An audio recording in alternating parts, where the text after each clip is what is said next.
everybody. I'm Leslie Mateer, the owner of Chow's Seminars. We tend to get the same questions asked over and over again on the phone or in emails in the office, so I thought I'd put together a short little video to answer one of the most popular questions, and that is, do I need to be trained before I can use NMES for dysphagia?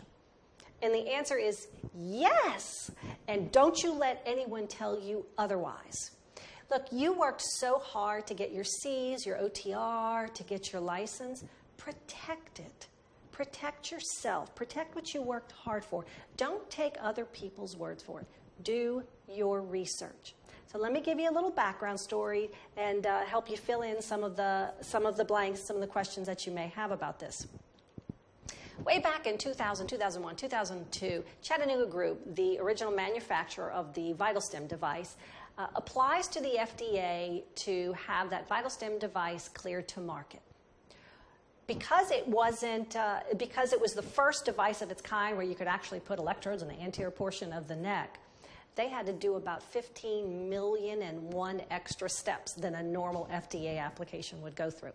So as part of the application, the FDA asked Chattanooga Group, how are you going to ensure that therapists who use this device are going to be safe and effective?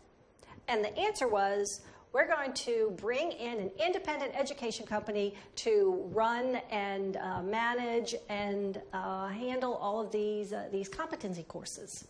And only the people who pass the competency course will be allowed to use this device. And the FDA said, oh, that's good. We love that. Okay. So then they approved the device, and that was part of the application. So what that means is inherently being trained is part of the FDA clearance. As part of speech pathologist professional liability insurance, doing anything off-label is not covered by our professional liability insurance. So if someone uses NMES for dysphagia therapy, specifically a VitalStim device, and they are not trained, then they are off-label. And if anything goes wrong, if there's a lawsuit that happens, then it becomes a personal liability lawsuit. Okay, so how do we differ? How does that differ from a physical therapist? Because often the people who are questioning whether we need to be trained or not are physical therapists in the departments, maybe a rehab director who's a physical therapist, an administrator that is a lay person. So a physical therapist actually gets trained in electrical stimulation while they're in school. It is embedded in their schoolwork. By the time they get out, they are competent. Now, some OTs are kind of straddling the fence on that, but there are many states that require specific certification before you can use it.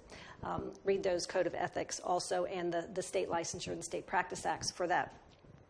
But getting back to the PTs, physical therapists have the leniency and have the ability to use their clinical judgment and read research and use products off-label without any detriment to their license or threat to their practice. Speech pathologists do not have that. In fact, I actually asked that question during an ASHA ethics session.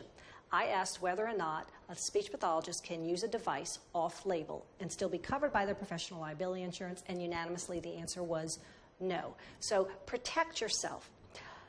I want you to take some time, when you're bored, read ASHA's ethics. I think the new version came out March 1st, 2016, if you haven't read that. There's probably 2 or 3 places in there where it says you must be trained in any treatment that you do. And in addition to that, it says that you can't represent yourself as being trained or competent unless you actually have been trained to do that. So let's now move into what would constitute a qualified trainer? Someone's qualified to train you. The definition that professional boards use are they have to be experts in the field. So whomever trains you needs to be an expert in dysphagia and NMES. That's what qualifies a trainer. It is not a salesman that teaches you what buttons to push. We call that knobology. A salesman is not an expert in the field unless they are a speech pathologist and an NMES expert in that. Make sure you always have documentation too. We are here to support you for many, many, many years afterwards. We are here to support you. We will write letters. We get on the phone with people. We will send you your scores. We always keep your certificate on file. We can vouch for you if you ever find yourself in an uncomfortable situation, whether it is a legal situation, whether it is a coworker, your rehab director, your administrator. Give us a call. We will back you up. And let's talk about someone who takes their VitalStim manual because they attended the course and they want to come and teach you or teach someone else that is new to your facility.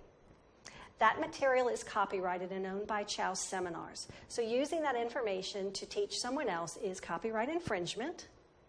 And it also doesn't necessarily cover all of the competency requirements that were set forth in the beginning during that whole application season. So, if you're ever audited and you need our help, if you're ever questioned by a therapist or a coworker, a family member, a physical therapist, an administrator, give us a call. We got your back. We got your back. We know what you went through to get your VitalStim provider, your DINES provider status. So, do your research. Protect your C's and your licensure.